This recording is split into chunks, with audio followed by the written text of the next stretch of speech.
जी अस्सलाम वालेकुम। एम्फोरिया skin care की तरफ से आज जो रिव्यू के लिए हमारे पास प्रोडक्ट है वो काइंडली आप रिव्यू लाजमी देखिएगा। पूरा 1-1.5 मिनट के रिव्यू में हम आपको एक प्रोडक्ट के फ़ीचर और इसकी प्राइस भी मेंशन करेंगे। आपकी नीड होगी ये product Melazo cream for melasma, freckles and hyper pigmentation के साथ साथ जहाँ पे आपको लाइटनिंग इफेक्ट भी चाहिए स्किन में इंटेंसिव किस्म का, तो वहाँ पे मेलाज़ो क्रीम, बहुत सारे कस्टमर इस नाम से बखूबी वाकिफ़ हैं क्योंकि रिव्यूज़ में हमें बहुत अच्छे रिव्यूज़ मिले हैं इस प्रोडक्ट के।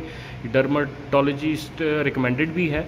और आप मेलाज़मा को ट्रीट कर रहे हैं, हाइपर पिगमेंटेशन को, तो वो ट्रीटेबल तो है, लेकिन उसके साथ साथ जो इसके स्पॉट्स हैं इन चीज़ों के वो काफ़ी जो है वो लॉन्ग लास्ट करते हैं। तो ये डबल रोल जो ये प्रोवाइड हो रहा है, मैं आपको इसके इंग्रेडिएंट बताता हूँ। Kojic acid, licorice extract, alpha arbutin और मैग्नीशियम एस्कार बाइल फॉस्फेट, जिसको MAP भी कहते हैं। आप देख सकते हैं कि मेलाज़मा और हाइपर पिगमेंटेशन के लिए, और जो ख़ास तौर पे अल्फा एर्बुटन इसमें ऐड की गई है वो स्किन लाइटनिंग इफेक्ट के लिए। यानी कि ये सभी चीज़ें ठीक तो होंगी, लेकिन इसके बाद जो स्पॉट्स हैं आपके वो भी रिमूव हो जाएंगे। स्किन आपकी इवन टून टेक्सचर की तरफ जाएगी। ये इसकी इंटरनल पैकिंग है और बेहतरीन ये प्रोडक्ट 30 ग्राम की ये जो आपको क्रीम है ये अवेलेबल कौन सी प्राइस पे मैं आपको बता देता हूँ।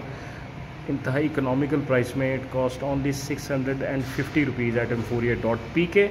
तो आज ही ओरिजिनल ब्रांड ओरिजिनल प्राइस पे ख़रीदने के लिए आप emforia.pk पे लाजमी विज़िट कीजिए। बहुत बहुत शुक्रिया।